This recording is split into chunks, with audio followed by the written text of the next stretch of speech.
যে এই সময় আমাদের একজন হারুনুর রশিদ ছিল, তার শুরুটা আমরা দেখেছি একজন সংসদের বিরোধী দলের চিফ হুইপকে মেরে হয়েছে। এটা যখন বলে তখন কিন্তু আমরা আবার ওটাও দেখি, আমাদের তো একটু বয়স টয়স হয়েছে, আমরা আগের সময় দেখেছিলাম। তখন একজন ছিল কোহিনুর মিয়া, আপনার নিশ্চয়ই মানে আছে, বিএনপির কিন্তু একজন কোহিনুর মিয়া ছিল। আবার এরপরে যারা আসবেন তাদেরও একজন মিয়া সাহেব গজায় যাবেন, কারণ ওনারা জানবেন এটা হতে পারলে, বিপ্লব হতে পারলে, হারুন হতে পারলে প্রমোশন নিশ্চিত, অর্থকরী নিশ্চিত। আমি নানাভাবে মানুষকে ব্ল্যাকমেল করে মানুষের গলায় পাড়া দিয়ে আমি টাকা উপার্জন করব, সবাই জানবে, আমাকে কেউ কিছু বলবে না, এটা নিশ্চিত। আমি এই টাকায় চাকরি করে আমার এলাকায় রিসোর্ট বানাবো, কেউ কিছু বলবে না বা বলতে পারবে না, বলতে পারার কোনো প্রশ্ন না, পারার প্রশ্ন তো পরে, বলবেই না কেউ। কে বলবে? কার ঘাড়ে কয়টা মাথা আছে?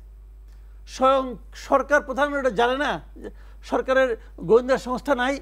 এখন আমরা জানতে পারছি যে সরকার থাকাকালীন জানতে পারছি বেনজিরের কী ছিল, আসাদুজ্জামান মিয়ার কী ছিল, এগুলো আমরা জানতে পেরেছিলাম। উনি চলে যাওয়ার পর এখন হারুনের কি আছে এটাও জানতে পারছি। তো এইগুলি কি সরকার জানতো না? সরকার তো অনেকগুলি গোয়েন্দা সংস্থা, কয়েকজন সাংবাদিক বের করতে পারে, সরকার বের করতে পারে নাই, সরকার জানতো। যেন কেন বলতো, তাদের করতে দিত, বলতো তুমি বানাও, তুমি বানালে তুমি আমার কাছে ধরা থাকবা, তারপরে আমার কাজগুলো তুমি করবা। এই যে রাজনীতিকরণ, এই রাজনীতিকরণটা কিন্তু আমাদের এখানে চলে আসছে। এখন প্রশ্ন হলো, আমি এই রাজনীতিকরণ থেকে মুক্তি চাই, আপনি কি করে মুক্তি করবেন?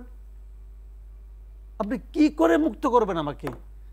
কয়েলে যে বলে না যে পেঁয়াজ আপনি যতই খোসা ছড়ান, এটা পেঁয়াজই থাকবে রে ভাই। আপনি খোসা ছড়াতে পারবেন, ভেতর থেকে কি রসুন বেরোবে নাকি? পেঁয়াজই বেরোবে। আপনি একটার পর একটা খোসা খালি ছড়াতে থাকবেন, লাভ নাই তো।